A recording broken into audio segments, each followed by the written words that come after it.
Apakah Curaçao benar-benar pantas tampil di Piala Dunia?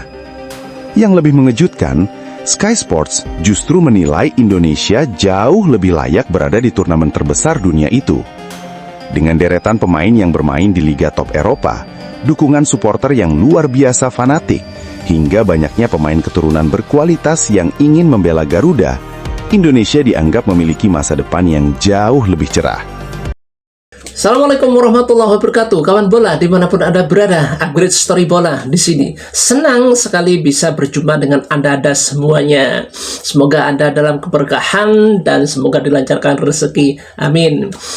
Anda ingat Curaçao? Ya, tim ini pernah dikalahkan oleh Timnas Indonesia 2-0 pada gelaran FIFA Matchday di era STY. Dan ketika itu, pemain diaspora kita nggak semewah sekarang. Itu pun sudah bisa menggilas Curaçao 2-0. Nah, di gelaran Piala Dunia ini, Curaçao kembali terbantai oleh Jerman 7-1. Dalam hal ini, sampai-sampai media Inggris ternama menyoroti, mengkritisi bahwasanya yang pantas hadir di Piala Dunia adalah Timnas Indonesia, bukan Curaçao. Ngeri kan dengarnya? Kita ikuti liputan berikutnya. Let's go. Police have shot a man who was threatening people with an axe and a Molotov cocktail. Video shows the man confronting officers close to where thousands of the Netherlands fans. Curaçao dibantai habis-habisan oleh Jerman dengan skor telak 7-1 di Piala Dunia 2026. Kekalahan memalukan ini ternyata memicu kritik pedas dari media Inggris Sky Sports. Mereka bahkan mempertanyakan, apakah Curaçao benar-benar pantas tampil di Piala Dunia? Yang lebih mengejutkan, Sky Sports justru menilai Indonesia jauh lebih layak berada di turnamen terbesar dunia itu. Dengan deretan pemain yang bermain di liga top Eropa, dukungan supporter yang luar biasa fanatik, hingga banyaknya pemain keturunan berkualitas yang ingin membela Garuda, Indonesia dianggap memiliki masa depan yang jauh lebih cerah. Benarkah Curaçao hanya beruntung lolos, sementara Indonesia justru lebih pantas tampil di Piala Dunia 2026? Mari kita simak video kali ini yang akan membuat negara Eropa tahu bahwa Timnas Indonesia sangat layak jika masuk Piala Dunia 2026. Sayang ya, Indonesia nggak masuk ya. Pertandingan antara Jerman dan Curaçao awalnya diperkirakan akan berjalan cukup kompetitif. Banyak penggemar berharap Curaçao bisa memberikan perlawanan karena mereka berhasil menembus putaran final Piala Dunia 2026. Namun kenyataan di lapangan berbicara sangat berbeda. Sejak menit awal, Jerman langsung menunjukkan perbedaan kualitas yang sangat mencolok. Serangan demi serangan terus dilancarkan, dan pertahanan Curaçao terlihat kesulitan mengimbangi tempo permainan lawan. Akibatnya, gawang Curaçao berkali-kali dibobol, hingga pertandingan berakhir dengan skor mencolok 7-1 untuk kemenangan Jerman. Kekalahan ini langsung menjadi sorotan media internasional. Banyak yang mempertanyakan, apakah Curaçao benar-benar siap bersaing di level tertinggi sepak bola dunia? Menurut penilaian yang beredar, Sky Sports melihat bahwa permainan Curaçao saat menghadapi Jerman menunjukkan banyak kelemahan mendasar.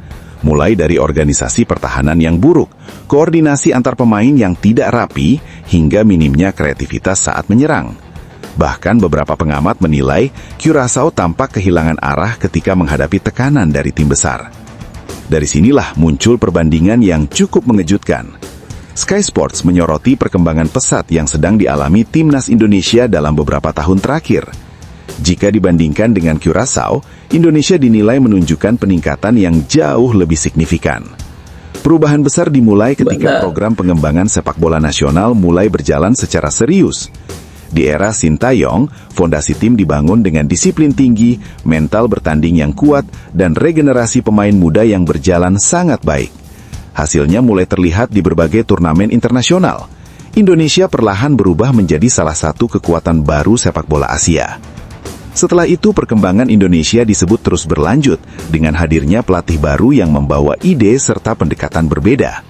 Yang paling menarik perhatian adalah kualitas skuad Timnas Indonesia saat ini. Jika dulu Indonesia sering dianggap sebagai tim pelengkap di Asia, kini situasinya sudah sangat berbeda. Banyak pemain Indonesia yang bermain di kompetisi Eropa dengan level yang sangat kompetitif. Nama-nama seperti Jay Itza, Ole Romeni, Kevin Dix, Emil Audero, Martin Paes, Dean James, hingga Calvin Verdong menjadi bukti bahwa kualitas pemain Indonesia terus meningkat.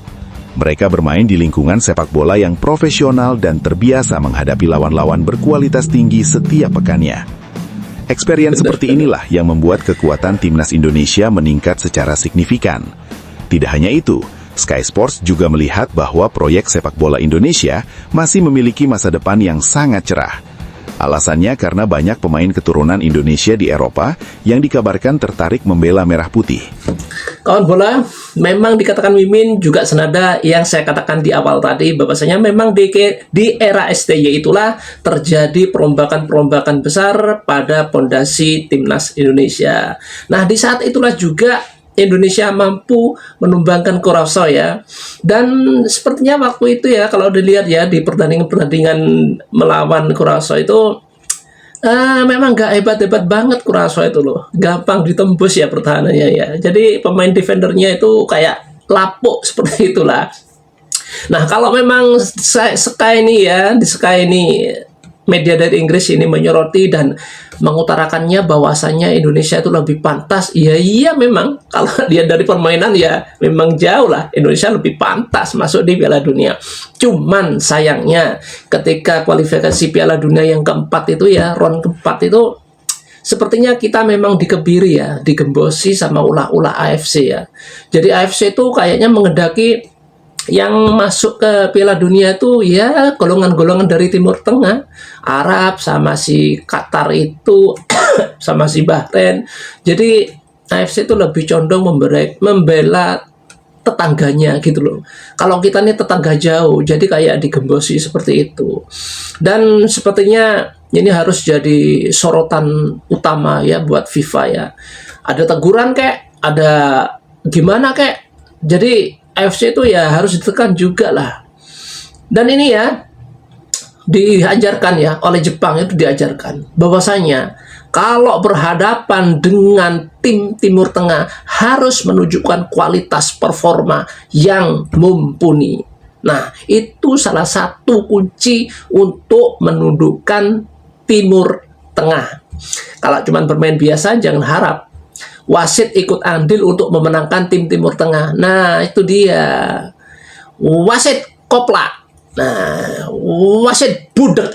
Nah, lanjut. Menariknya lagi, pemain-pemain tersebut bukan sekedar pemain biasa. Sebagian diantaranya memiliki kualitas yang sangat baik dan bermain di klub-klub yang kompetitif. Jika tren ini terus berlanjut, kekuatan timnas Indonesia berpotensi meningkat lebih jauh dalam beberapa tahun ke depan. Faktor lain yang membuat Indonesia mendapat perhatian besar adalah dukungan suporternya. Sudah bukan rahasia lagi bahwa Indonesia memiliki salah satu basis suporter terbesar dan paling fanatik di dunia. Dimanapun timnas Indonesia bermain, stadion hampir selalu dipenuhi oleh lautan merah. Atmosfer luar biasa ini bahkan sering membuat tim lawan merasa tertekan. Banyak pemain asing dan pelatih luar negeri yang mengaku kagum melihat semangat suporter Indonesia. Bahkan dalam pertandingan persahabatan sekalipun, antusiasme masyarakat Indonesia seringkali melebihi pertandingan kompetitif di beberapa negara lain. Hal inilah yang membuat Indonesia dianggap memiliki nilai besar bagi sepak bola dunia. Karena Piala Dunia bukan hanya soal kualitas tim, tetapi juga tentang gairah, atmosfer, dan dukungan luar biasa dari para penggemar. Lalu bagaimana dengan perbandingan langsung antara Indonesia dan Curaçao? Fakta menariknya, kedua tim pernah bertemu dalam agenda FIFA Matchday tahun 2022.